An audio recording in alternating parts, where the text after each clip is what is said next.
অনেকদিন আগের কথা। এক গ্রামে একটি মাথাকাটা দৈত্যের ছায়া পড়েছিল। গ্রামের লোকজন দৈত্যের কারণে খুবই আতঙ্কিত ছিল। রাত হতেই তারা সবাই যার যার ঘরে চলে যেত আর মনে মনে প্রার্থনা করত দৈত্য যেন তাদের ঘরে প্রবেশ না করে। আরে নিতু, ঘরের সবগুলো আলো নিভিয়ে দাও, তা না হলে আলো দেখে দৈত্য আমাদের ঘরে প্রবেশ করতে পারে। নিতু তাড়াতাড়ি সব আলো নিভিয়ে দেয়। তারা দেখতে পায় দূর থেকে একটি মাথাবিহীন দৈত্য তার মাথাটা হাতে নিয়ে তাদের বাড়ির দিকেই এগিয়ে আসছে। একসময় দৈত্যটি তাদের বাড়ির সামনে এলো। তার কাটা মাথাটা বলতে লাগলো, কই গেলি মূর্খ সব গ্রামবাসী? আমার মাথাটা যারা আলাদা করেছে তাদের কাউকে আমি ছাড়ব না। এই গ্রামের কাউকেই আমি ছাড়ব না। এই বলে সে সেখান থেকে চলে যায়। নিতু ও তার স্বামী ঘরের জানালা দিয়ে সবকিছু দেখতে পায়। প্রভুর কাছে লাখ লাখ শুকর যে দৈত্যটা আমাদের দেখতে পায়নি, বড় বাঁচা বেঁচে গেছি। পরের দিন সকালে নিতাই ও তার একজন প্রতিবেশী আলাপ করছিল। ভাই নিতাই, তুমি কি গত রাতে মাথা কাটা দৈত্যটিকে দেখেছো? হ্যাঁ ভাই, কালকে আমি অল্পের জন্য বেঁচে গেছি।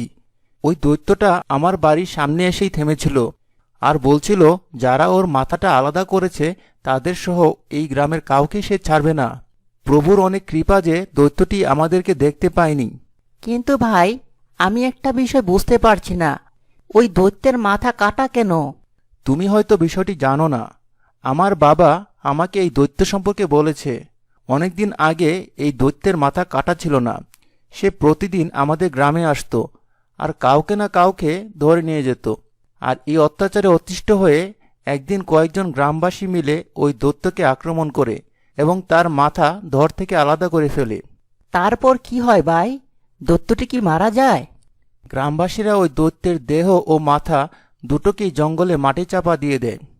কিন্তু তাহলে ওই মাথাবিহীন দৈত্য আবার ফিরে আসলো কি করে? কিছুদিন পর ওই জঙ্গলে ডাকাতেরা তাদের লুটকৃত মালামাল লুকিয়ে রাখার জন্য জঙ্গলে ওখানটায় খোঁড়াখুড়ি শুরু করে। খোঁড়াখুড়ির এক পর্যায়ে ওই দৈত্যের মাথাটি বের হয়ে আসে। হা হা হা হা হা! ওরে বাবারে, এটা কি জিনিস? আমি এটা কি করলাম? এই বিদঘুটে মাথাটা কোথা থেকে আসলো? ওরে ভাই, এর তো দেখি দেহ নাই। একে তো দেখে মনে হচ্ছে কোনো দৈত্য দানব হবে। ওরে বাবারে, চলো পালাও পালাও, তা না হলে ও আমাদের কাঁচা খেয়ে ফেলবে। কোথায় পালাচ্ছিস বোকার দল?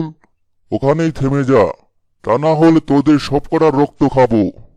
দৈত্যমশাই, আমাদের মাফ করে দিন। আমরা এখানে আপনার ঘুম ভাঙাতে আসিনি। আমরা তো শুধু আমাদের জমানো ধন সম্পদ এখানে লুকাতে এসেছিলাম। ভুলে আপনি বের হয়ে গেছেন। দয়া করে আমাদের যেতে দিন। তোদেরকে আমি দুটি শর্তে এখান থেকে যেতে দিতে পারি। প্রথম শর্ত হচ্ছে আমি তোকে দুটি ধাঁধা জিজ্ঞেস করব। যদি উত্তর দিতে পারিস তো ভালো, আর না পারলে তোকে মরতে হবে। আর দ্বিতীয় শর্ত হচ্ছে এখানে কোথাও আমার কাটা দেহটিও আমার মাথার সাথে দাফন করা হয়েছিল। তোদের অপরজনকে আমার দেহটিকে খুঁজে বের করতে হবে। আমরা আপনার সব শর্ত মানতে রাজি আছি। ঠিক আছে, এখন তুই বল। চোর নয়, ডাকাত নয়, তবু কয়েদ ঘরে। সময় মতো ঘাড় ধরে তার মুখ ঘষে খুব করে। এই ধাঁধার উত্তর কি হবে? হ্যাঁ হ্যাঁ, এই ধাঁধার উত্তর তো আমি জানি। এই ধাঁধার উত্তর হলো দিয়াশালাই। তোর ধাঁধার উত্তর সঠিক হয়েছে। এবার বলতো, মাথা পেট যাই কাটো না থাকবে পড়ে মাথা, পা গেলে সে রাখবে ধরে তরল পদার্থটা। 3 অক্ষরের বিখ্যাত নাম, পারবে কি তা বলতে? এই ধাঁধার উত্তর কি হবে? এই ধাঁধার উত্তর আমি জানি। এই ধাঁধার উত্তর হলো শিশির। তোর দুটি ধাঁধারই উত্তর সঠিক হয়েছে। এই যাত্রায় তুই বেঁচে গেলি। এবার তুই আমার দ্বিতীয় শর্ত পূরণ কর। এরপর অন্য ডাকাত আবারও মাটি খুঁড়তে থাকে এবং এক পর্যায়ে সেখান থেকে দৈত্যের মস্তকবিহীন দেহটিও বের হয়ে আসে এবং সেটি হেঁটে হেঁটে তার মাথার কাছে যায়। দেহটি তার হাত দিয়ে মাথাকে তার স্থানে বসানোর চেষ্টা করে, কিন্তু সেটা জোড়া লাগলো না। দৈত্য আবারও চেষ্টা করে, কিন্তু এবারও সেটি জোড়া লাগলো না। আরে, এমন হচ্ছে কেন? আমার মাথা দেহর সাথে জোড়া লাগছে না কেন? এখন আমি কি করব? দৈত্যমশাই, আমরা আপনার শর্ত পূরণ করেছি, দয়া করে আমাদের যেতে দিন। এই বলে ডাকাতেরা সেখান থেকে দ্রুত সরে পড়ে। ওই দিনের পর থেকে ওই দৈত্যটির নাম হয়ে যায় মাথা কাটা দৈত্য। আর এরপর থেকে সে শিকারের উদ্দেশ্যে প্রায় রাতেই আমাদের গ্রামে হানা দেয়। কিন্তু ভাই নিতাই, আমরা কতদিন এই মাথা কাটা দৈত্যের অত্যাচার সহ্য করব? আমরা সব গ্রামবাসীরা মিলে কিছু একটা করা দরকার। তুমি ঠিকই বলেছ, চলো আমরা গ্রামের মোড়লের কাছে যাই, সে কোনো একটা উপায় বের করতে পারবে। মোড়ল চাচা, আপনি তো জানেনই মস্তকবিহীন দৈত্য আমাদের কতটা আতঙ্কের মধ্যে রেখেছে। আমার মনে হয় এখন সময় হয়েছে এই মাথা কাটা দৈত্যের বিরুদ্ধে কিছু একটা করার। তা না হলে আমাদের ছেলেমেয়েরা দিনের বেলাতেও ঘর থেকে বেরোতে ভয় পাবে। তুমি ঠিকই বলেছ নিতাই, কিন্তু আমরা ওই দৈত্যের মোকাবেলা কিভাবে করব? আমাদের ওই দৈত্যের মোকাবেলা করার জন্য কোনো তপস্যারত সাধুর সাহায্য লাগবে। আমি জঙ্গলে একজন সাধুকে দেখেছি, সে তপস্যা করছিল। চলুন আমরা সবাই মিলে ওনার কাছে যেয়ে সাহায্য চাই। তুমি ঠিক বলেছ, চলো আমরা সবাই মিলে তপস্যা সাধুর কাছে যাই। এরপর তারা সবাই মিলে সাধু বাবার খোঁজে বের হয়। জঙ্গলে চলতে চলতে একসময় সন্ধ্যা ঘনিয়ে আসে এবং চারদিক থেকে বিভিন্ন ধরনের ভয়ঙ্কর শব্দ ভেসে আসতে থাকে। মোড়ল চাচা, আমাদের তাড়াতাড়ি সাধু বাবাকে খুঁজে বের করা উচিত, তা না হলে ওই দৈত্যটিই আমাদের খুঁজে পাবে। এদিকে রাত ঘনিয়ে আসার পরেও নিতাই বাসায় না ফেরায় তার স্ত্রী ও ছেলে ভীষণ চিন্তিত হয়ে পড়ে। শেষে মা ও ছেলে হাতে মশাল নিয়ে জঙ্গলের উদ্দেশ্যে বেরিয়ে পড়ে।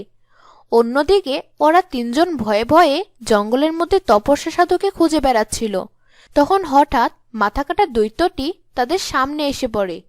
ওরে বাবারে, দেখো সামনে কে দাঁড়িয়ে আছে! এ তো ওই মাথা কাটা দৈত্যটি। হে প্রভু, আমাকে বাঁচাও! এখন আমার কি হবে? ও দৈত্য মশাই, এই মোড়ল আমাদের মধ্যে সবচেয়ে মোটা তাজা, আপনি ওকে খেয়ে নিন আর আমাকে যেতে দিন। তোর কি মাথা খারাপ হয়েছে নাকি? আমাকে বলির পাঠা বানাচ্ছিস? আমি তো ওদের সবাইকে খাবো। অনেক দিন ধরে কিচ্ছু খাইনি, আমি তোদের সবাইকেই খাবো। আরে পালাও রে, এই দৈত্যটা আমাদের সবাইকে খেয়ে ফেলবে। সবাই যার যার প্রাণ নিয়ে পালাও, পালাও! তারপর তারা সবাই দৌড়ে একটি গুহার মধ্যে প্রবেশ করে। আরে বড় বাচ্চা, বেঁচে গেছি রে, খুব বাচ্চা বেঁচে গেছি। মনে হয় ওই দৈত্য আমাদেরকে গুহার ভিতরে প্রবেশ করতে দেখেনি। চলো আমরা গুহার আরো ভিতরে প্রবেশ করি। এরপর তারা গুহার আরো ভিতরে প্রবেশ করে এবং এক জায়গায় তারা সেই তপস্যারত সাধু বাবাকে দেখতে পায়। হে সাধু বাবা, আমাদের সবারই আপনার সাহায্য খুব প্রয়োজন। তোমরা কে, আর কেনই বা এত ভয়ে আছো? হে সাধু বাবা, আমরা যে গ্রাম থেকে এসেছি সেই গ্রামে একটা মাথা কাটা দৈত্যের আচর হয়েছে। আমরা ওই দৈত্যের কাছ থেকে মুক্তি পাওয়ার জন্য আপনার কাছে এসেছি। এখন আপনি আমাদের কোনো উপায় বলে দেন যাতে আমরা ওই দৈত্যের মোকাবেলা করতে পারি। আমি জানি ওই মাথা কাটা দৈত্যটি সম্পর্কে। কিছুদিন আগে গ্রামবাসীরা ওই দৈত্যকে দুই টুকরা করে জঙ্গলে দাফন করেছিল, কিন্তু তারপরেও দৈত্যটি মরেনি, কারণ ও হচ্ছে অভিশপ্ত দৈত্য। তোমরা চাইলেও ওকে মারতে পারবে না। সাধু বাবা, যদি আমরা ওকে মারতে না পারি তাহলে আপনি আমাদেরকে অন্য কোনো উপায় বলুন যাতে আমরা ওর হাত থেকে বাঁচতে পারি। ওই দৈত্য নিজের মাথা হাতে নিয়ে ঘুরে বেড়াচ্ছে। যদি কোনো পবিত্র আত্মা তার মাথাকে তার দেহের সাথে জোড়া দিয়ে দেয়, তাহলেই কেবল ও অভিশাপ মুক্ত হয়ে যাবে। কিন্তু সাধু বাবা, আমরা এমন পবিত্র আত্মা কোথায় পাব? পবিত্র আত্মা মানুষের অন্তরেই থাকে। যে কোনোদিন কোনো অপরাধ করেনি, কারোর সাথে ছলছাতুরি করেনি, কাউকে কষ্ট দেয়নি। সাধু বাবা, আমার তো মনে হয় গ্রামের মধ্যে এমন কাউকেই পাওয়া যাবে না যে কোনোদিন মিথ্যা বলেনি বা কারোর সাথে ছলচাতুরি করেনি। তোমার কি আমাকে চোখে পড়ে না? আমার মনে হয় আমার আত্মা পবিত্র। যখন আমাকে দৈত্য খাবে বলেছিল, তখন তোমার পবিত্র আত্মা কোথায় চলে গিয়েছিল? আমাদেরকে তো চেষ্টা করতে হবে, তা না হলে ওই দৈত্যের কাছ থেকে আমরা কেউই বাঁচতে পারবো না। চলো তাহলে আর দেরি কেন, আমরা এখনই গিয়ে ওই দৈত্যের মুখোমুখি হই। এরপর সবাই মিলে গুহা থেকে বের হয়ে যায়। নিতাই, তুমি দৈত্যকে ডাকো, আমি পিছনে লুকিয়ে থাকবো। যখন দৈত্য তোমাদের কাছে আসবে তখন আমি পিছন থেকে ওর মাথাটা চুরি করে ওর ধড়ের উপর বসিয়ে দিব। এরপর সে একটি গাছের আড়ালে গিয়ে লুকিয়ে পড়ে। দৈত্য, তুমি কোথায়? দেখো, আমরা তোমার জন্য অপেক্ষা করছি। যদি সাহস থাকে তাহলে আমাদের সামনে আসো।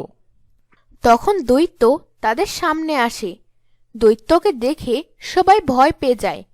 তখনই ওই গ্রামবাসী দৈত্যের পিছনে আসে এবং তার হাত থেকে মাথাটি নিয়ে তার ধরের উপর রাখে, কিন্তু মাথাটি মাটিতে পড়ে যায়। এই কে রে, তোর এত বড় সাহস? ওরে বাবারে, চলো এখান থেকে পালাই। আমি তো প্রথমেই বলেছিলাম এর আত্মা পবিত্র না। এখন কি করব মোড়ল চাচা? আমার মনে হয় এবার আপনার যাওয়া উচিত। না না, আমি যাব না। এরই মধ্যে দৈত্য তাদেরকে আক্রমণ করে বসে। সবাই দৌড়ে পালাচ্ছিল। এক পর্যায়ে নিতাই মাটিতে পড়ে যায় আর দৈত্যটি তাকে ধরে ফেলে। দৈত্য নিতাইকে মারতে উদ্ধত হয়। ঠিক তখনই নিতাই এর ছেলে সেখানে উপস্থিত হয় এবং দৈত্যের মাথাটি তার ধরের উপর বসিয়ে দেয়। কিন্তু এবার তার মাথা আর মাটিতে পড়ল না। যখনই তার মাথা শরীরের সাথে জোড়া লেগে গেল, তখনই অভিশপ্ত দৈত্যের অভিশাপ মোচন হয়ে গেল এবং সে একজন সাধারণ মানুষে পরিণত হলো। আমাকে অভিশাপমুক্ত করার জন্য তোমাকে অসংখ্য ধন্যবাদ। সবাই ঠিকই বলে, ছোট বাচ্চারা আসলেই নিষ্পাপ হয়। আজকের গল্পটি এখানেই শেষ করছি। আবার দেখা হবে আগামী পর্বে। সেই পর্যন্ত সবাই ভালো থাকুন, সুস্থ থাকুন।